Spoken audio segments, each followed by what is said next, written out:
नमस्कार प्यारे बच्चों। आज जो हम लोग पढ़ने वाले हैं, आज की जो चीज़ें आगे करने वाले हैं वो एक्स्ट्रा क्वेश्चंस होंगे। अभी तक जो हमने पढ़ा है वो एनसीईआरटी की 5.2 थी। 5.2 के हमने सभी क्वेश्चंस आपको करवा दिए हैं। सबसे पहले अपनी कॉपी में कहीं नोट करें कि आप लोगों को एग्जाम्पल नंबर 10 तक खुद से लगाने हैं। एग्जाम्पल नंबर 10 तक खुद से लगाना है अपनी कॉपी में, और अगर किसी क्वेश्चन में कोई प्रॉब्लम आती है तो आप हमसे फ़ोन करके पूछ सकते हैं। ठीक है, पहली बात तो ये। दूसरी बात सुनिए, अब आज से जो हम लोग शुरू करने जा रहे हैं, आज से होंगे एक्स्ट्रा क्वेश्चंस।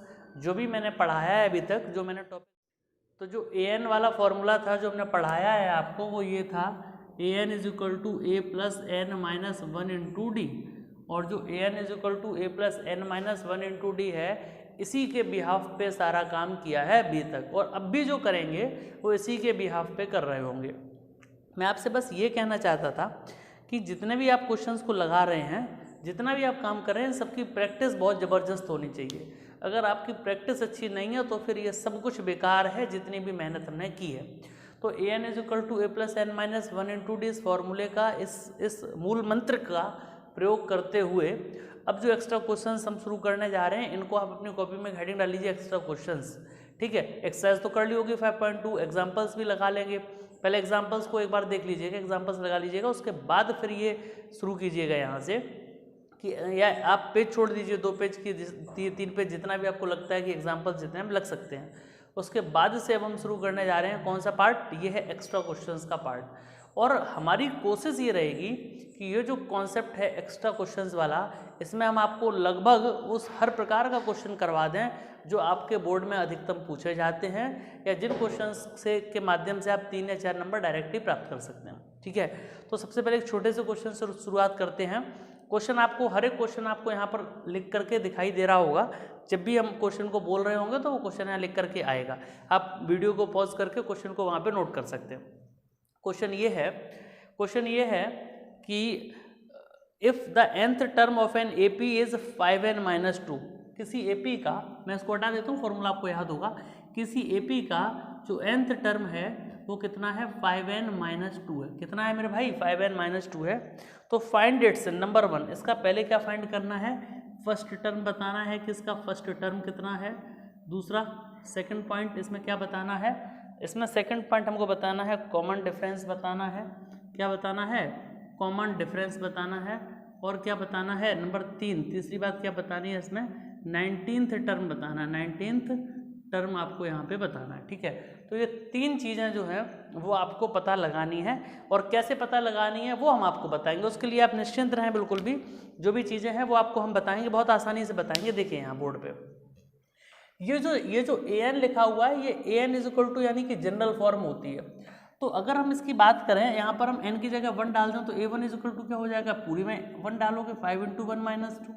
मेरे प्यारे बच्चों, a1 is equal to 5 into 1 यानी कि 5 माइनस 2, तो a1 इज इक्वल टू मेरे भाई कितना हो जाएगा, 3 हो जाएगा। a1 इज इक्वल टू कितना हो जाएगा, 3 हो जाएगा।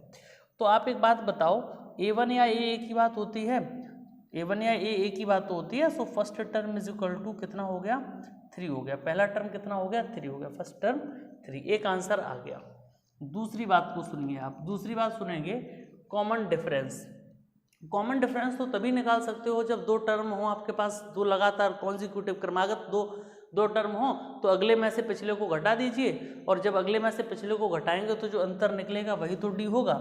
तो यार एक बात बताओ, अगर आप a2 निकालने के लिए जाओगे तो a2 के लिए क्या करना पड़ेगा, जब जहाँ पे n है वहाँ पे 2 रखोगे, 5 इंटू 2 माइनस 2, 5 2 जा 10 माइनस 2, यानी कि a2 की वैल्यू कितनी आ गई मेरे भाई, 8 आ गई। a2 की वैल्यू कितनी आई, 8 आई। और a1 कितना आया था, 3 आया था, है ना।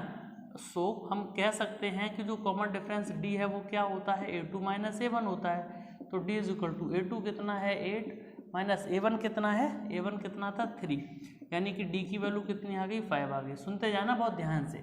तो इसका मतलब क्या हो गया कि common difference is equal to कितना निकल आया हमारा, common difference is equal to निकला 5। बात को समझ गए होंगे, कॉमन डिफरेंस कितना निकला, common difference is equal to निकला 5। अब क्या चाहिए, तीसरी चीज़। तीसरी चीज़ क्या है, तीसरी चीज़ देखो, 1 2 3, तीसरी चीज़ चाहिए हमको 19th टर्म। तो 19th टर्म चाहिए, यानी कि A19 चाहिए, और A19 को हम बोलते हैं A+18D। A19 को हम क्या बोलते हैं? A+18D, यानी कि A+18D अगर निकालते हैं तो 19th टर्म पता चल जाएगा। A कितना था? A1 या A की बात होती है 3 + 18 × D कितना था? D कॉमन डिफरेंस कितना निकाला आपने? 5 निकाला। इसको 5 यहाँ पुट कर दीजिए, तो 3 तो ये हो गया, और 18 5 = 90, 90 + 3 = 93। तो तीनों आंसर मेरे प्यारे बच्चों मैंने निकाल दिए। अगर किसी बच्चों को अभी भी कोई दिक्कत हो रही है तो इसको पीछे से इसको थोड़ा रिवर्स कीजिए वीडियो को, और आप एक बार फिर से खुद से समझने की कोशिश कीजिए। मैं उम्मीद करता हूँ और ये भरोसा आपको दिलाता हूँ कि आपको ये ज़रूर समझ में आ जाएगा। नेक्स्ट क्वेश्चन है वो मैं आपके लिए पढ़ रहा हूँ, नोट कर रहा हूँ बोर्ड पे। आप लोग उस क्वेश्चन को एक बार देख लीजिएगा, तब तक मैं इसको रफ कर रहा हूँ। आप इस क्वेश्चन को नोट कर चुके होंगे। क्वेश्चन मैं आपको लिख रहा हूँ बोर्ड पे, वो देखिएगा। क्वेश्चन ये आपके सामने ये रहा, ठीक है। क्वेश्चन है क्या? If the 7th term of an AP is 1/9 and 9th term is 1/7, find its 63rd term. Question ये कह रहा है कि किसी AP का जो 7th टर्म है वो 1/9 है ना। 7th टर्म माने A7, ठीक है, ध्यान से देखना। 7th टर्म 1/9, A7 मतलब 1/9। A7 का मतलब कितना होता है? A+6D कितना है? 1/9 है, इक्वेशन नंबर 1। और जो 9th टर्म है वो 1/7 है। 9th माने क्या होता है? A+8D = कितना हो गया? 1/7 सेकेंड टर्म है ना। तो क्या करोगे आप ये कर रहे होगे फ्रॉम इक्वेशन नंबर 1 और 2। यार एक बात बताओ कि ये दोनों जो इक्वेशंस हैं वो एलिमिनेशन से सॉल्व हो सकती ना। एलिमिनेशन लगाने में कोई दिक्कत नहीं है, आराम से हो जाएगी, क्योंकि आप इसको और इसको देखो, लीनियर इक्वेशन इन 2 वेरिएबल का पेयर बन गया है ना। अगर लीनियर इक्वेशन इन 2 वेरिएबल का पेयर बन गया तो इसका मतलब है कि हम इसको आराम से बना सकते हैं, कहीं कोई दिक्कत नहीं। तो सॉल्व कर दो इसको। A+ कितना था? 6D = कितना? 1/9 है, और A+ कितना मेरे भाई? 8D = कितना है? 1/7 है। लो साइन चेंज, माइनस माइनस, ये भी माइनस, ये कट जाएगा। -8D + का 6D कितना होता है? माइनस का 2D होता है ना।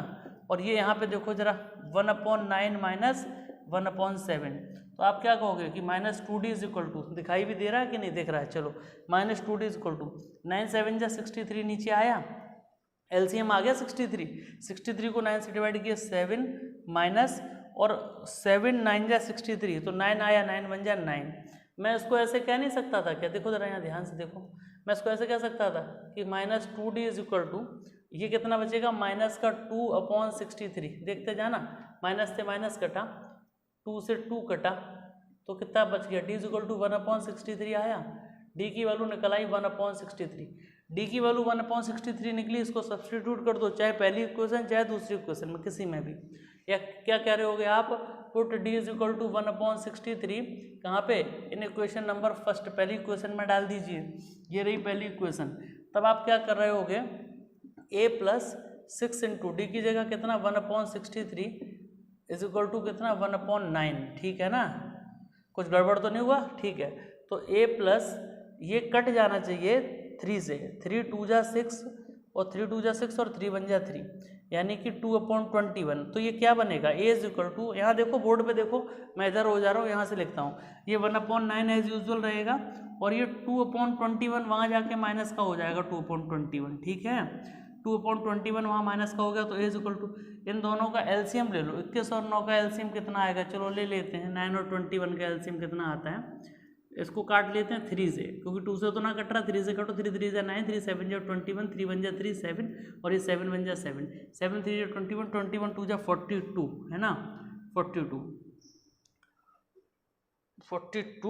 अरे यार 42 कैसे हो सकता? 7 21 21 दिया 63, 63 आएगा है ना। 63 आएगा। 63 को 9 से किया 9 7 = 63, और ठीक है यहाँ क्या करोगे? 63 को इससे करोगे तो 3 3 2 = 6, यानी कि A की वैल्यू भी आ गई 1/63। जरा चेक करते रहना मेरे साथ साथ। A की भी वैल्यू 1/63 और यहाँ D की भी वैल्यू आ गई थी 1/63। अब यार एक बात बताओ, हमसे पूछा क्या गया था? क्वेश्चन कह रहा था find its 63rd term. Question आप पहले नोट कर लिया करो, ठीक है। क्वेश्चन यहाँ से चला जाएगा थोड़ी देर में, इसलिए क्वेश्चन को आप पहले ही नोट कर लिया करो। 63rd टर्म, सो हमें क्या चाहिए था? 63rd term. A 63, यही तो होता है 63rd term. Is equal to क्या कह सकते हो, a प्लस 62d कह सकते हो कि नहीं कह सकते हो। तो एक ही जगह कितना डालोगे, एक ही जगह 1/63 डालोगे, है ना, 1/63 ही हो गया, और प्लस 62 इंटू डी की जगह कितना डालोगे, डी भी आया था 1/63, तो देखते जाना जरा ध्यान से, 1/63 और प्लस 62/63, है ना, अरे ऐसे बन गया, ठीक है, गलत लिख गया। तो जब इसको सॉल्व करोगे तो 62 और 1 63, 63/63 which is equal to 1, this is the answer. तो 63वां टर्म कितना होगा, 1 होगा। नोट कर लीजिए, आपके सामने है। और अगर कहीं कोई दिक्कत परेशानी लगती है तो वीडियो को रिवर्स कीजिए, जल्दी से एक बार फिर से देखिए और आपका कॉन्सेप्ट हो जाएगा बिल्कुल क्रिस्टल क्लियर। चलिए आगे चलते हैं, कुछ और क्वेश्चंस के साथ आगे बढ़ते हैं। ये कह रहे हैं अगले क्वेश्चन में, अगला जो क्वेश्चन है वो ये है कि विच, मैं इसको रफ कर दूं फिर आपको अच्छा क्लियर दिखाई देगा। इसको मैं रफ कर देता हूं यहाँ से, ये मैंने हटाया यहाँ से, और आपके लिए क्वेश्चन स्क्रीन पे ये आ गया, ठीक है। देखिए अब क्वेश्चन हमसे क्या कह रहा है, क्वेश्चन हमसे ये कह रहा है which term of the AP, AP का कौन सा टर्म, इसका मतलब है एपी तो पहले से ही वो लोगों ने दे रखी होगी, है ना, उस एपी की तो टर्म पता लगाना है। कह रहे कि which term of the AP, AP क्या है 3, 15, 27, 39 डॉट डॉट डॉट, ये एपी चलती जा रही, will be 120 more then it's 21st term. ऐसा क्वेश्चन एनसीईआरटी में किया था, डिजिट चेंज थे केवल। तो देखो यहाँ पे इस एपी का कौन सा टर्म 120 ज़्यादा होगा 21वें टर्म से। तो पहले एपी लिख लेते हैं, एपी क्या है 3 है, एक बार नोट कर लें, 15, 27, 39।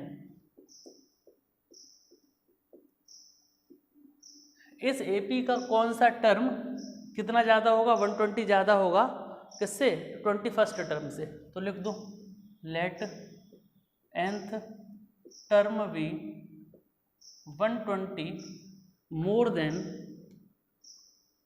21st टर्म, ठीक है, ऐसे करके लिख सकते हैं। मान लिया कि nth टर्म जो होगा, कोई nवां टर्म होगा, वो 120 ज़्यादा होगा 21वें टर्म से। यही तो कह रहा है क्वेश्चन, आप पढ़ लीजिए। Which term of the AP will be 120 more than its 21st term, 120 more than its 21st term, let nth term be 120 more than its 21st term।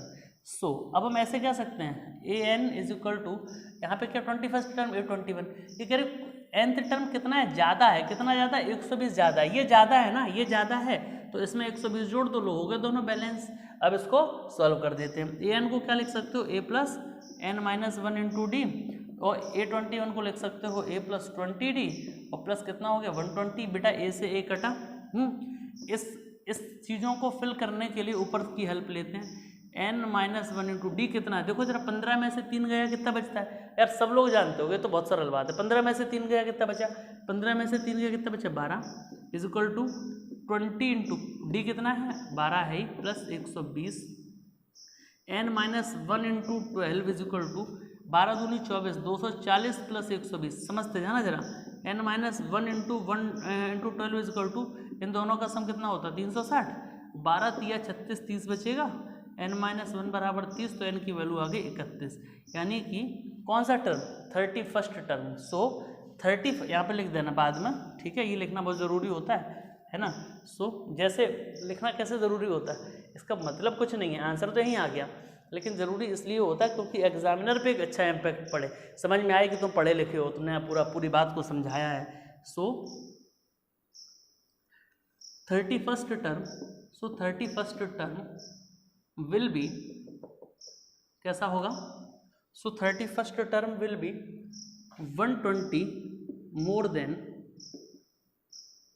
21st term, ठीक है ना, समझ गए मेरी बात को, क्लियर है, ठीक है। अगर क्लियर है तो नोट कर लीजिए, और नहीं है क्लियर तो इसको एक बार रिवर्स करके देख लीजिए, आपको समझ में आ जाएगी पूरी बात, ठीक है। मैं इसको यहाँ से रफ कर देता हूँ, ठीक, इसको यहाँ से रफ किया, और अगले क्वेश्चन की तरफ हम लोग आगे प्रस्थान करेंगे, है ना। क्या पढ़ते हैं ना, आगमन और प्रस्थान, आगमन माने आना और प्रस्थान माने जाना, ठीक है। चलिए आगे अगले क्वेश्चन की तरफ बढ़ेंगे, अगले क्वेश्चन की तरफ चलेंगे, ठीक है। क्या है क्वेश्चन अगला क्वेश्चन है, is 51 a term of AP. ये कह रहे हैं कि क्या 51 एक गिवन एपी का जो गिवन एपीएस का टर्म है। तो यार ये भी बात मैंने आपको बताई थी कि जो भी एपी दी गई हो उस एपी में a n is equal to a plus n minus 1 into d में फॉर्मूले में वैल्यू डाल दो। तो जो टर्म दिया गया उसको ए एनथ टर्म में मान लेते हैं। अगर एन की वैल्यू फ्रैक्शन में आ जाए तो वो टर्म नहीं आएगा उस एपी में, और अगर n की वैल्यू पॉजिटिव इंटीजर यानी नेचुरल नंबर आती है तो फिर हम कहेंगे कि वो टर्म उसमें आएगा। क्वेश्चन कह रहा है इस 51 टर्म ऑफ एन एपी 5, 8, 11, 14। क्या है एपी? 5 है, 8 है, 11 है और 14 है। ठीक है मेरे भाई, देखते रहे ना। ए कितना है यहाँ पे? 5 है। डी कितना है यहाँ पे? 8 - 5 यानी कि 3 है। ठीक है, ये कह रहे हैं कि क्या 51 आएगा उसमें? तो एक काम करो, हमने पढ़ा है a n is equal to a plus n minus one into d, a plus n minus one into d. ठीक है, तो ये कह रहे हैं 51 आएगा कि नहीं आएगा, तो nth टर्म कितना हो गया? वो 51 हो गया। 51 इज इक्वल टू ए की जगह कितना? 5 और plus n minus one into d की जगह कितना? 3। 5 को इधर लाओ, कितना हो गया? 46 और n माइनस वन इंटू ये कितना हो गया? 3। ये अगर बात बताओ मुझे, n माइनस वन को यहीं रखो तो ये 46/3 हो जाएगा। 46/3 जो है वो एक कैसा नंबर आएगा? ये एक फ्रैक्शन ही रहेगी, ये पूरा कटेगा नहीं इससे, है ना। तो अगर हम इसको भी इधर लाएंगे तो 1 ऐड भी हो जाएगा, तब भी रहेगा तो यार ये फ्रैक्शन ही है ना। हम यहाँ कहेंगे कि एक और स्टेप बढ़ा देते हैं, n is equal to 46/3 plus 1, ऐसे कर सकते हैं। तो n इज इक्वल टू कितना हो गया?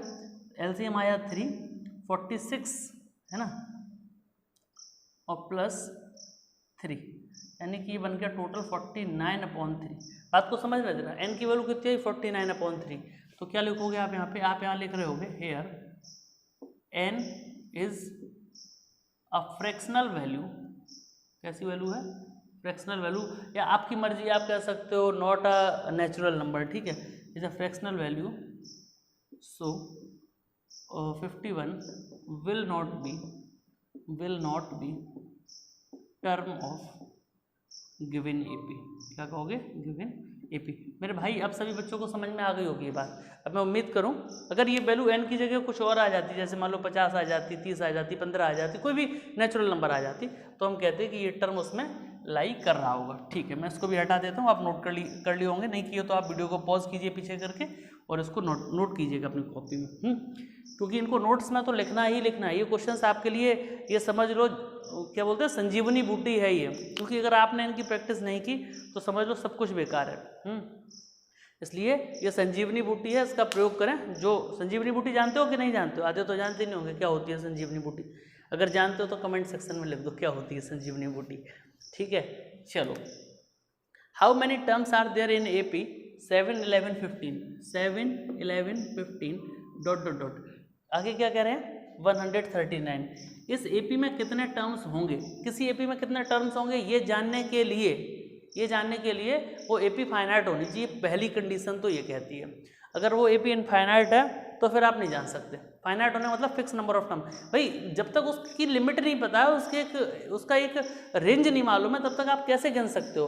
हम कहते हैं यहाँ से दौड़ते चले जाओ ईस्ट डायरेक्शन में, कहाँ तक दौड़ना है, रुकोगे कहाँ पे, कितना चलना, ये नहीं बताया तो कैसे पता चलेगा? तो एक लिमिट होनी चाहिए कि यहाँ से लखनऊ तक जाना है तो कितने स्टेशन बीच में पड़ेंगे, तो गिन सकते हो। कहते हैं यहाँ से पूरब की तरफ ईस्ट डायरेक्शन में चलते चले जाओ, कितने स्टेशन पड़ेंगे कोई मालूम नहीं है यार, कहाँ तक पहुँचोगे, है ना। पता चला इंडिया का बॉर्डर क्रॉस करके आगे निकल गए, तो ऐसा नहीं है। यहाँ पे लिमिट मालूम होनी चाहिए कहाँ तक जाना है। अब n निकालना है कि कितने टर्म्स आएंगे इसमें, तो वही पुरानी बात है, an is equal to a plus n minus one into d. an क्या होता है मेरे भाई? an या l, याद करो 2 दिन पहले की बात। an या l क्या होता था? एक ही बात होती थी। क्या हो गया? 139 बराबर a की जगह कितना? 7 plus n minus one into d कितना? 11 में से 7 गई, कितनी बची बोलो? 4। ठीक, समझते जाना ध्यान से। क्या हुआ? ये इधर माइनस हो जाएगा आके, तो 139 माइनस 7 बराबर n माइनस 1 गुणा 4। तो कितना बचा मेरे भाई? 132 बराबर n माइनस 1 इंटू 4। 4 से कट गया, 4 3 जा 12, 4 3 जा 12, n minus 1 is equal to 34, that's why n is equal to 35। यानी कि कितने टर्म्स होंगे? So there will be 35 terms in given AP। ठीक, किसी को कोई कष्ट? आई थिंक किसी को कोई कष्ट नहीं होगा, सभी को सारी बातें समझ में आ रही होंगी। ठीक है, और नहीं आ रही हैं तो फिर आपको थोड़ी सी चीज़ों पे फोकस करना पड़ेगा, आपको समझना पड़ेगा कि ये ऐसा क्यों होता है, ऐसे प्रश्नों को हम जो सॉल्व कर रहे हैं इनमें कौन कौन से लॉजिक लगते हैं, हमें अपने दिमाग से सोचना पड़ेगा। हर चीज़ आपको रटवाई नहीं जा सकती है ना, इसलिए नहीं रटवाई जा सकती क्योंकि कभी भी क्वेश्चन किसी भी प्रकार से पूछा जा सकता है, इसलिए रटने वाले बच्चे कभी बहुत ज़्यादा सक्सेस नहीं रहते हैं, तो रटना एक विकल्प नहीं है। आइए अगला क्वेश्चन देखते हैं, क्वेश्चन नंबर जो आपको करवा रहे हैं उसका 12th पार्ट है ये, है ना, जो सीक्वेंस हम आपको करवा रहे हैं उसका 12th क्वेश्चन है। क्वेश्चन आपके सामने फिर से वो वहाँ पर लिखा हुआ है, पढ़ लीजिए। Find the middle term of the AP. AP क्या है? 213, है ना।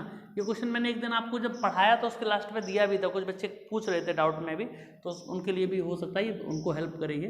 197 ... और ये सीक्वेंस ऐसे ही चलता चला जा रहा है कहाँ तक? 37 तक। इस एपी का मिडिल टर्म कौन सा होगा? मिडिल टर्म का मतलब होता है बेटा कि बीच में कौन सा आ रहा होगा, एग्जैक्टली बीच में। ये 5 उंगली है, इनमें बीच में कौन सी है? ये वाली। कैसे मालूम हुआ? 2 इधर छोड़ दी, 2 इधर छोड़ दी तो बीच वाली तो रह गई। यही सेम कंडीशन यहाँ पे है। पहले क्या निकालो? n की संख्या पता लगा लो। n की संख्या कैसे पता चलेगी? देखो n की संख्या पता करने का तरीका वही है, an इज इक्वल टू क्या है मेरे भाई? a plus n minus 1 into D. तो an क्या होता है? 37 है। a की जगह कितना है मेरे भाई? बोल दो जरा। 213 plus n minus 1 into d की जगह कितना? 205 213 कितना है? माइनस का 8। ठीक है, इसको इधर लाओ, 213 को इधर लेके आओ तो क्या हो जाएगा? माइनस का 213 प्लस का कितना? 37 और बराबर n माइनस 1 इंटू कितना? माइनस का 8। इसमें से इसको घटा दोगे माइनस तो हो जाएगा। माइनस 13 में 7 गया तो 6, इधर कितना बचा? 0। 0 में 3 जा नहीं सकता, 10 में 3 गया 7, 176 वो भी माइनस का, is equal to n minus 1 into minus का 8। तो आप एक बात बताओ, n माइनस 1 को मैं यहीं रहने दूँ, माइनस का 176 बटा माइनस का 8, माइनस से माइनस कटा, 8 दूनी 16, 8 दूनी 16, तो n minus 1 is equal to 22, तो n इज इक्वल टू कितना आ गया? 23 आ गया। n की वैल्यू कितनी आ गई? 23 आ गई। अब एक बात बताओ मुझे, n की वैल्यू 23 आ गई, n की वैल्यू 23 आ गई, ठीक है, n की वैल्यू 23 आ गई, तो यानी कि टोटल नंबर ऑफ टर्म्स कितने हैं? 23। अच्छा 23 लोग हैं तो बीच में कौन सा आ रहा होगा मालूम है? इसको पता लगाने का भी तरीका सीख लो, एक मिनट लगेगा, सीख जाओगे। कभी भी किसी सीक्वेंस के बीच का टर्म निकालना हो तो क्या करते हो? n प्लस 1/2 कर लिया करो, बीच की वैल्यू निकल आती है। देखो मैं भी इसको एग्जांपल देके भी समझाता हूँ। जैसे ये 5 उंगली हैं, बीच की पता करनी है तो n कितना है? 5, ठीक है, देखते रहना। 5 प्लस 1/2, 5 और 1 कितना होता है? 6, 6/2 यानी कितना आ गया? 3 आ गया। समझ गए मेरी बात? क्लियर है? बिल्कुल क्रिस्टल क्लियर रहना चाहिए। तो अगर हम आपसे ये कहें कि बीच का टर्म कितना होगा इस एपी में, बीच का टर्म कौन से नंबर का टर्म होगा, तो n इक्वल टू 23 है, तो आप क्या कर रहे होगे? 23 प्लस 1/2 यानी कि आप कह रहे होगे 24/2, काट दो कितना आएगा? 12, यानी कि 12वां टर्म जो होगा वो क्या होगा? मिडिल टर्म होगा, बीच का टर्म होगा। सो हम लोगों को क्या फाइंड करना है? हम लोगों को 12वां टर्म चाहिए विच इज इक्वल टू A12, जिसको कहते हो a प्लस 11d। ये तो बात मालूम है सबको, क्लियर होगी।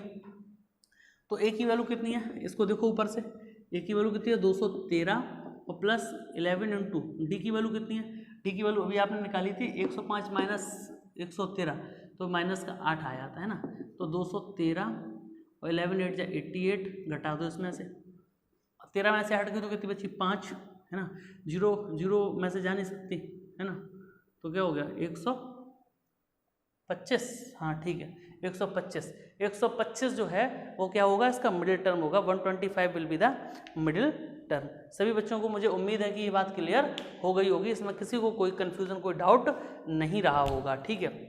अभी हम बहुत सिंपल क्वेश्चंस लगवा रहे हैं, बिल्कुल आराम से करवा रहे हैं, कोई जल्दीबाजी नहीं कर रहे हैं, बहुत आराम से कीजिएगा, बहुत आराम से। और एक बात और सुन लीजिए, जैसे ही ये ख़त्म होता है, जैसे ही ये कॉन्सेप्ट ख़त्म होता है an वाला, वैसे ही हम आपका एक बहुत अच्छा सा, सुंदर सा, प्यारा सा टेस्ट रखेंगे, और उस टेस्ट में आपके कितने नंबर आते हैं ये बात से हमको मालूम होगा कि आप मेरी बात को कितना समझते हैं। अगला जो क्वेश्चन है ये आपको अभी तक मैंने करवाया ही नहीं है, तो इसलिए ये आपके लिए बहुत इंपॉर्टेंट है, ध्यान से सुनिएगा। इसको रफ कर दें यहाँ से, तब आपके लिए क्वेश्चन हम यहाँ डालते हैं। क्वेश्चन तब आपको ज़्यादा अच्छे से दिखाई और सुनाई देगा जब हम इसको रफ कर दें, ठीक है। अगला जो काम है वो क्या है हमारा?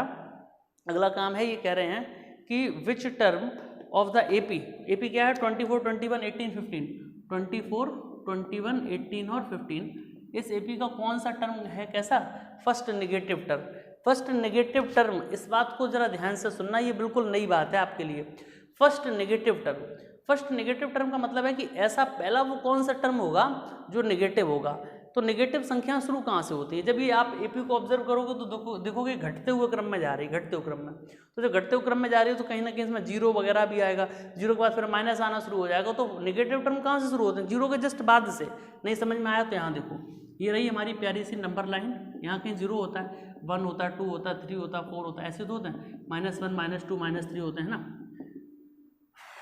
यही है, यही है। अब अगर हमने आपसे ये कह दिया कि आप यहाँ बैठे हो पीछे की तरफ चल रहे हो, तो कभी 2 आएगा, 1 आएगा, 0 आएगा, फिर इधर से कहीं से नेगेटिव शुरू हो जाएंगे आना। यानी कि जीरो से जैसे ही थोड़ा सा भी इधर आओगे तो नेगेटिव आना शुरू हो जाएंगे। जीरो तो नॉन नेगेटिव नॉन पॉजिटिव होता है, ना तो नेगेटिव है ना ही है पॉजिटिव है। तो हम क्या कह रहे हैं आपसे, हम ये कहने लग रहे हैं कि जैसे ही जीरो से लेस की तरफ बढ़ोगे, जीरो से थोड़ा सा भी छोटा होगा तो वो नंबर क्या हो जाएगा? नेगेटिव हो जाएगा। तो सुनो जरा ध्यान से, इस सीक्वेंस के लिए ये कितना है? 24 है, और डी कितना है? 21 - 24 यानी कि -3 है। ठीक है, ये कह रहे हैं कि कौन सा टर्म पहला नेगेटिव टर्म होगा, पहला मतलब 10वां होगा, 11वां होगा, 12वां, वो कौन से नंबर का टर्म होगा, ये पूछा जा रहा है। तो मेरे भाई एक बात बताओ, उसके लिए क्या लेट कर लो कि nth term be let nth term be the first negative term, be the first negative term. ठीक है, मान लिया कि ये जो है वो फर्स्ट नेगेटिव टर्म है, कौन सा? nth है ना, यानी कि an जो होगा वो पहला नेगेटिव टर्म होगा। और अगर an पहला नेगेटिव टर्म होगा तो तुम अपने दिमाग से सोचो कि an जो होगा वो कैसा होगा? लेस देन 0 होगा कि नहीं होगा। अब तुम ये मत कहना सर ये बात कैसे लिख दी भाई, अगर nth टर्म पहला नेगेटिव टर्म होगा तो इधर ही तो होगा यार, जीरो के इस तरफ कहीं लेफ्ट में ही तो होगा कि राइट में होगा? राइट में कैसे हो सकता है? अगर राइट में होगा तो वो पॉजिटिव होगा ना, लेफ्ट में होगा तभी तो नेगेटिव होगा। हमने मान लिया कि nth टर्म भी द फर्स्ट नेगेटिव टर्म, तो उसका मतलब n को 0 होना पड़ेगा, n को 0 होना पड़ेगा, a + n - 1 इंटू डी को लेस देन 0 होना पड़ेगा। a की वैल्यू कितनी बताओ? 24 + n - 1, डी की वैल्यू कितनी? -3 लेस देन 0। ठीक है, देखते जाना जरा ध्यान से। ऐसे कोई बच्चे तो नहीं है इस वीडियो को जो देख रहे हो जिन्होंने हमसे पीछे के चैप्टर ना पढ़े हो। अब आपको होगा सर इसमें पीछे की क्या बात आ गई? पीछे की बात ये आ गई, पीछे हमने एक चैप्टर पढ़ा था क्वाड्रेटिक इक्वेशन, वहाँ हमने एक कॉन्सेप्ट दिया था आपको। वो कॉन्सेप्ट क्या था? लीनियर इनइक्वालिटीज़ का कॉन्सेप्ट था। जब भी ग्रेटर देन लेस देन का सिंबल आता था तो वहाँ पे कॉन्सेप्ट लगाया था। जिन बच्चों ने मेरी पीछे की क्लासेस ली हैं, पीछे पढ़ाई की है मुझसे, उन बच्चों की बात बिल्कुल अच्छे से समझ में आएगी, और जिनने नहीं ली हैं वो लोग प्लीज़ एक बार पीछे की चीज़ों को पढ़ें, उसके बाद फिर यहाँ दिमाग लगाएं। एक बात बताओ मुझे कि 24 को ऐसे ही रहने दें, प्लस अगर मैं इसको यहाँ मल्टीप्लाई कराऊँ तो ये क्या बनेगा? -3 का आंसर होगा माइनस का 3n, माइनस माइनस प्लस का 3, और ये क्या है? Less than 0। 24 और 3 कितने होते हैं? 27 -3n लेस देन 0। यहाँ तक तो किसी को कोई दिक्कत नहीं है। एक बात बताओ, 27 को अगर हम वहाँ ट्रांसफर करते हैं कोई प्रॉब्लम है? नहीं है problem. 3n is less than 27। ठीक है, 3 9 या 27, यहाँ भी कोई दिक्कत नहीं है। -n is less than 9। क्या लिखा हमने? -n is less than 9। हमें वैल्यू तो n की चाहिए, -n की थोड़ी चाहिए। तो आप कहोगे सर क्या दिक्कत, पूरी क्वेश्चन में माइनस का करवा दो मल्टीप्लाई, और बस यहीं पे सवाल हो जाएगा गलत। कैसे हो जाएगा सुनो। हमने आपसे कहा था कि पूरी इनइक्वालिटी में एक ही रूल बदलता है, केवल जो इक्वालिटी के साथ चेंज होता है। क्या है वो रूल? सारे रूल सेम होते हैं इक्वालिटी इनइक्वालिटी में, बस एक ही रूल बदलता है कि अगर हम पूरी क्वेश्चन में माइनस का मल्टीप्लाई या माइनस का डिवाइड कर रहे हैं, then the inequality get reversed, ये इनइक्वालिटी पलट जाती है। यानी कि अगर हम जैसे इसमें माइनस का मल्टीप्लाई कराएंगे तो जैसे माइनस का मल्टीप्लाई कराएंगे तो n तो पॉजिटिव हो जाएगा, ये नेगेटिव से क्या बन जाएगा? पॉजिटिव, और जो ये लेस देन का सिंबल है ग्रेटर देन बदल जाएगा। जब मल्टीप्लाई माइनस का यहाँ कराओगे तो वो तो यहाँ पे भी होगा, तो ये कितना हो जाएगा? -9। ठीक, बात समझ में आई? तो क्या समझ में आया? ये समझ में गलती, ठीक है। ये जो माइनस का, ये जो 27 था वहाँ पहुँच करके माइनस का 27 रहा होगा, तो ये माइनस का 9 रहा होगा। हाँ, तो हम यहाँ पर क्या नहीं करवा सकते थे, हम पूरी क्वेश्चन में माइनस का मल्टीप्लाई तब तक, जब माइनस का मल्टीप्लाई होगा तो ये इनइक्वालिटी रिवर्स हो जाएगी। तो जब ये इनइक्वालिटी, वैसे कुछ बच्चे ऐसे ना हो दिमाग से लगा देते हैं माइनस से माइनस काट दिया, ये कटता नहीं है यहाँ पे माइनस, इनइक्वालिटी में कभी माइनस नहीं कटता है। पूरी क्वेश्चन में माइनस का मल्टीप्लाई कराया, तो जब हमने पूरी क्वेश्चन में माइनस का मल्टीप्लाई कराया तो ये दोनों साइन किस में चेंज हो गए? पॉजिटिव में। ये भी प्लस का हो गया और ये भी प्लस का हो गया, और इनइक्वालिटी क्या हो गई? रिवर्स हो गई, इनइक्वालिटी पलट गई। पहले यहाँ क्या थी? लेस देन थी, वहाँ क्या बन गई? ग्रेटर देन बन गई। अगर इनइक्वालिटी ग्रेटर देन बन गई, लेस देन से क्या कन्वर्ट हो गई? ग्रेटर देन में कन्वर्ट हो रही है। अगर इनइक्वालिटी कन्वर्ट हो रही है तो n की वैल्यू कैसी है? ग्रेटर देन 9 है। और n कभी हमने कहा था डेसिमल नंबर या फ्रैक्शन नंबर हो नहीं सकता, तो क्या होते हैं? n हमेशा इंटीजर ही होते हैं। तो 9 से बड़ा कौन सा इंटीजर आएगा सबसे पहला? 9 से बड़ा कौन सा होगा? 10 होगा ना। तो so n will be equal to कितना हो गया 10। यानी कि आपसे पूछा गया था कि इस AP का कौन सा पहला नेगेटिव टर्म होगा, इस AP का 10वां टर्म पहला नेगेटिव टर्म होगा।